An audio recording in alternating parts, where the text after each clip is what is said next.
Hey everybody, Bungie just announced big exotic armor changes for Season 21 in a random Wednesday blog post, and we're going to go over all of them. There are all kinds of changes, nerfs, buffs, even complete redesigns. Some of you probably saw a few of these coming a mile away, and others are very random. But let's get into it. Hunters, you are up first. Sealed Ahamkara Grasps. Now you'll reload the mag of all your weapons when you defeat a target with a powered melee, and for 5 seconds after dealing melee damage, you get better movement speed and jump height. Actually kind of interested on that one. I hope the better movement speed is really noticeable, not just a 0.5% speed buff or something like that. I mean, really, if the speed buffs are good enough, I could actually see myself using this newly buffed armor in PvP. I might try it out. Moving on, my favorite hunter exotic, Arthur's Embrace, is getting a straight up buff. Get extra strength when the exotic's weighted knife damage bonus is active. Huge. If you're out there and you haven't used Arthyr yet, you gotta give it a try. Double wall bounce knife kills will feed your soul. This armor is already good and getting better. Thumbs up from me. Oathkeeper is, and you're not going to believe this, getting a damage buff. Now wait a minute before you get mad and flip something over. They are losing the extra damage if you hold the draw time for too long on the bow. Bungie mentions that they don't like the way the exotic currently plays because it does encourage really passive play with bows like the Monarch. With this new change though, it encourages a less campy playstyle and rewards you with extra damage for using a bow the way that you normally would rather than camping in a corner with unlimited draw time. I am a little bit worried about how much this extra damage buff might be, especially when paired again with a certain poison damage dealing bow, but I guess we will see. I don't think Bungie would be crazy enough to let us straight up one-bang players in the neutral game of PvP with just Monarch and Oathkeepers, so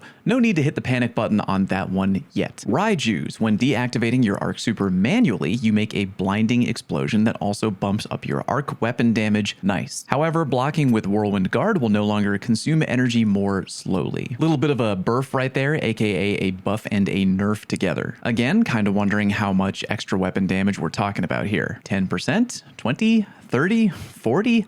And for how long? It's a respectable buff for sure. Could be a very fun play for PvE and PvP too, if I'm being honest. Radiant Dance Machines. Kills while your free dodge is active extend the duration of free dodging. No longer deactivates when you get too far away from enemies. Deactivates after using Suspending Slam. Kind of a bummer, but that does make sense to me. And the one that many a PvP hunter main has been fearing, Stompees. Yeah, go ahead and buckle in, y'all. You know it's gonna be bad when this shit is trending on Twitter. Completely removed airborne effectiveness penalty, but you now only gain increased speed, slide range, and higher jumping when your dodge energy is full. Yeah, as predicted, Hunter PvP mains are not taking this change well. Everyone who uses Stompees straight up only uses them because they really love the enhanced movement, and this change is hitting that over the head hard, and the only buff that the exotic armor is getting is the removal of the harsh penalty that Bungie had put there in the first place after the introduction of AE. Large oof for the Hunter bros out there. Now, if you want to use Stompees, you're going to have to spec hard into getting your dodge back repeatedly, and even with that, I can't imagine a lot of PvP players are going to use it. My main worry right now, and your worry too should be, even if you don't play Hunter, is that with the straight up nerfing of Stompees, PvP hunters are going to lean into other, how do I say this? More user-friendly exotics? Yeah, that'll do fine. Take a minute to let me know how you feel about the Stompee changes in particular down in the comment section, like right now. I mean it for real, right now. I want to hear from you. Pause the video right now and do it. Pause. All right, you good? You weighed in? All right, let's keep going. Mask of Bakris changed to a tier 4 non-stacking weapon damage bonus, i.e. behaves the same as the non-stacking buff provided by a surge mod. Damage buff bumped up from 10 to 25% in PvE and a 6% buff in PvP. That actually sounds kind of fun to me. The 25% PvE buff definitely does sound good. For PvP, not a ton of weapons I think are going to benefit huge from a 6% damage buff, but there could be some weapons that have their optimal time to kill easier to hit. I may go ahead and do a deep dive on Bakris in Season of the Deep because I'm wondering what PvP weapons would benefit the most from being paired with Bakris. Okay, Titans, your turn. Point Cannon Brace. Lightning strikes now jolt targets. Increased PvE damage per lightning bolt from 50 to 200 being amplified now improves the damage of the lightning strikes by 50% instead of extending their range. To all 12 Titans out there maining the point contact, y'all are eating good tonight. That damage buff is wild, and I wonder if that change will actually make more Punch Bros feel enticed to wear that armor in PvE activities. I might give it a try. It looks really good. All right, moving on. No Backup Plans is getting a full rework. Now provides a moderate benefit to the AE and reload speed of shotguns.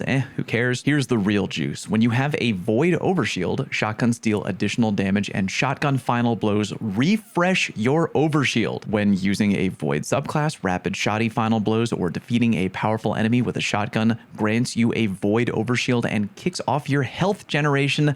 Damn, that is a fire upgrade for no backup, depending on two things. One, how much extra shotgun damage are you going to get? And two, how many enemies in PvP do you need to kill in order to grant you that Void Overshield health regen thing? Because if the answers are A, a lot, and B, 1, then I may 100% be morphing into a dirty Titan shotgun ape in Season 21. Even a little extra shotgun damage can potentially extend your one-hit kill range in PvP. Keep your eyes on the no backup plans that could be big in Season of the Deep. Second chance. Shield throw melee now weakens enemies. Stunning a barrier champion with your shield throw melee grants a single full melee charge. Okay, depending on how long and how strong the weaken effect is, seems like a viable exotic armor option for GM Nightfalls or any other champ heavy activity. Go be the best purple Captain America cosplayer you can be. Stronghold replaced the healing from blocking shots precisely with significant damage reduction, 10% in PvP and 50% in PvE when blocking. When you stop blocking, gain restoration ×2 with a duration that increases based on the number of shots you blocked. Not gonna lie, that sounds like a really fun change. Most Stronghold Titan mains that I know are just silly fun people, so I'm hoping that the change is something they're really looking forward to. Eternal Warrior. Rapid takedowns with an arc weapon grant an escalating bonus to arc weapon damage. It can go all the way up to tier 4 damage bonus, aka a 25% buff in PvE and a 6% buff in PvP. When at tier 4 damage, arc kills refresh the bonus duration, and when your Fist of Havoc super ends, you gain the tier 4 damage bonus automatically. Good rework. Eternal Warrior has needed love for a long time now. Gotta admit, we're in a really weird timeline where I can say out loud that I'm actually looking forward to going into PvE content with my Volt Shot Ikelos SMG and the freaking Eternal Warrior helmet for goated ad clear. Khepris Horn, deleted from the game because it's so goddamn ugly and I hate looking at it.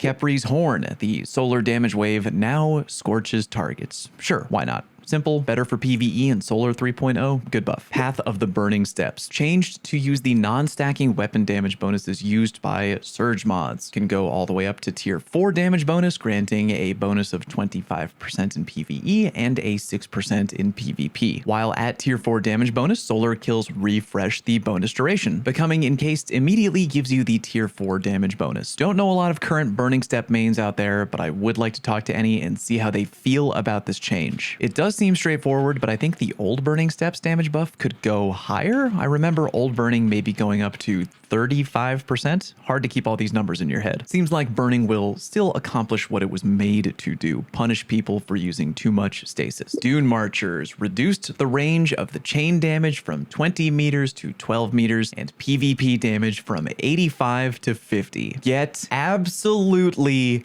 I know, I'm sorry. I'm trying to be professional, but goddamn, I've had it up to here with the Dunemarchers in PvP. They've been so good for so long. And look, chain lightning on a melee is fine, but click the like button on today's video if you've ever been killed by a Dunemarcher Titan who you never even saw through a wall because your teammate lost a 1v1. Wild exotic that was living way too high on the hog for way too long. Titan bros, I'll admit, when I used the Dunemarchers, I laughed at how evil they were, but let's be honest, too damn good. Kind of glad this is happening. Sorry. All right, Warlocks, your turn. Vesper of Radius. Your rift emits an arc shockwave every 5 seconds that deals damage, 70 in PvP and 200 in PvE. Enemies defeated by these shockwaves explode for an extra 100 damage, and if you have an arc subclass equipped, Nearby enemies are blind. I'm not gonna lie, this change looks really good. I may actually make a Warlock PvE build featuring Vesper, which is something I never thought I would say out loud. Also, you didn't hear it from me, but Vesper of Radius might be the new Warlock AFK farm. Lamau, keep that under your hat. Chromatic Fire increased the radius and damage of the explosion created by kinetic headshot kills. The explosion also applies a status effect to targets damaged by it depending on what type of subclass you're playing. Actually, that's a pretty good idea. Seems like it could be really fun and fit a lot of different builds. All of the options look pretty good. Can't wait to check out new Chromatic Fire. Dawn Chorus Daybreak projectile damage bonus has been increased and no longer is reliant on the enemy being scorched. Nice. Sanguine Alchemy. Standing in a rift grants a non-stacking bonus to weapon damage matching your subclass damage type. This damage bonus is the equivalent of 2 Surge leg mods. Sanguine Alchemy has been hot garbage for a while now. Not sure if this will be enough to get me used to it, but it seems interesting. Dual purpose healing and empowering rift at the same time, not bad. Claws of Ahamkara. Powered melee kills create an orb of power. When heavy-handed mods are equipped, increase the potency of the orb spawned, but no more than 1 orb can be spawned per enemy takedown. Not bad. Straight up win for anyone already maining the claws for sure. Mantle of Battle Harmony. Weapon bonus damage changed to tier 4 when super is fully charged, increasing damage bonus in PvE from 20 to 25%,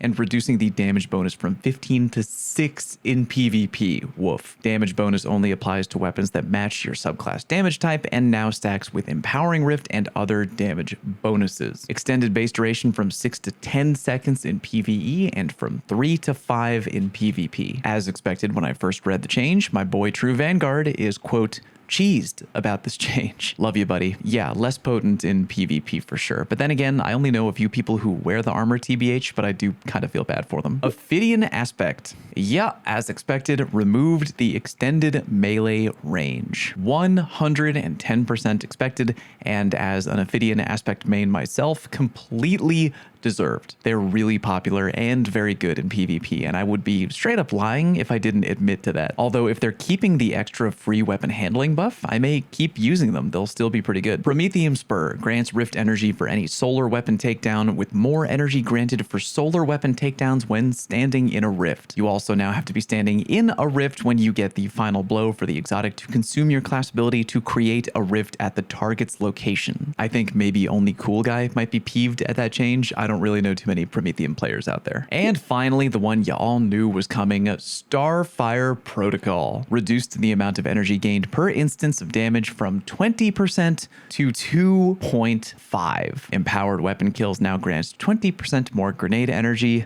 Completely 100% expected, 0 shock there. Kind of harsh, but Starfire Protocol is absolutely goated in endgame PvE right now, and it's been the default no-thought pick for many a Warlock out there, including me. But don't worry, Warlocks will still be good in PvE though, because Radiant Well is still such a damn good super on its own, and Warlocks are pretty good with Strand too. Bungie mentions that there will likely be more changes coming in future seasons as well. And yeah, I should hope so, because I saw nothing on a few other exotics that I know are pain points in the community. Let me know what your thoughts are down in the comment section. Are these changes good? Do some of them have you mad? Hit me up in the comment section, would love to hear from you. Thank you very much for watching, and I'll see you on stream.